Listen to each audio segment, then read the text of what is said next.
Hello दोस्तों, मैं Jamshedpur civil court न्यायालय में इंटरव्यू के लिए गया था दोस्तों।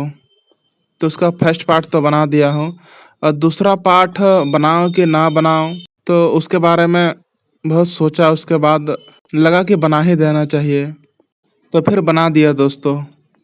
इस वीडियो में मैं वो चीज़ बताऊंगा दोस्तों, अगर वो चीज़ अपने इंटरव्यू में होता तो सिलेक्शन का अपना चांस और अधिक बढ़ जाता दोस्तों। तो वो चीज़ के बारे में मैं बता रहा हूँ। पहला, वो 10th लेवल का ही वैकेंसी था दोस्तों। तो 10th लेवल या 10th लेवल से ज़्यादा 12th तक का ही एजुकेशन या क्वालिफिकेशन देने से बेटर था दोस्तों, अगर उससे ज़्यादा भी पढ़े हैं तो। क्योंकि 12th से अगर ज़्यादा पढ़े हुए हैं और गए हैं इंटरव्यू देने ये सिविल कोर्ट का, तो वो रिजेक्ट कर दे रहे हैं, ऐसा लगता है दोस्तों।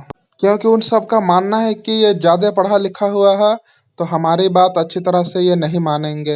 ये सोच करके दोस्तों ज़्यादा सवाल नहीं पूछते हैं और हटा देते हैं। दोस्तों आप जा सकते हैं ये बोल के हटा देते हैं। और ज़्यादा से ज़्यादा आप ग्रेजुएशन या पीजी तक का आप एजुकेशन या क्वालिफिकेशन उसमें दिए थे दोस्तों, फॉर्म में या फिलअप किए थे, तो उसी से संबंधित ही सवाल ज़्यादा पूछा जाता है कि आप इतना पढ़ लिख करके इसमें क्यों आना चाहते हैं, उधर ही क्यों नहीं चले गए कुछ और अच्छा पोस्ट में। यही सब बोला जाता है। अगर पीजी सब किए हैं तो नेट जीआरएफ का तैयारी करके उसमें आप क्यों नहीं चले गए हैं, यही सब पूछ करके टाइम 5 मिनट कम से कम बिता दिया जाता है और आप जा सकते हैं ये बोल के हटा दिया जाता है दोस्तों। और दूसरा ये है दोस्तों कि अगर आप 10th स्तर का कोई भी प्राइवेट या गवर्नमेंट आप जॉब कर रहे हैं या उस तरह का कोई भी मतलब मेहनत वाला काम अगर आप कर रहे हैं, जैसे 10th लेवल पे अगर उस तरह का कोई जॉब मिल जाता है तो थोड़ा ज़्यादा मेहनती वाला काम होता है।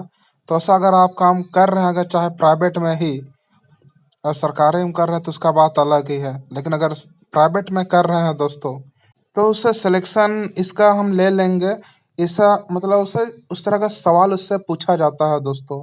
क्योंकि एक जमशेदपुर का ही वहाँ एक दोस्त मिला था, वो पशुपालक है, पशुपालक में जॉब करता था दोस्तों वो, और वो 12th तक ही पढ़ाई किया था और पशुपालक में जॉब करता था, प्राइवेट जॉब। तो हाँ, 9 से उसको 6 बजे तक काम करना पड़ता था।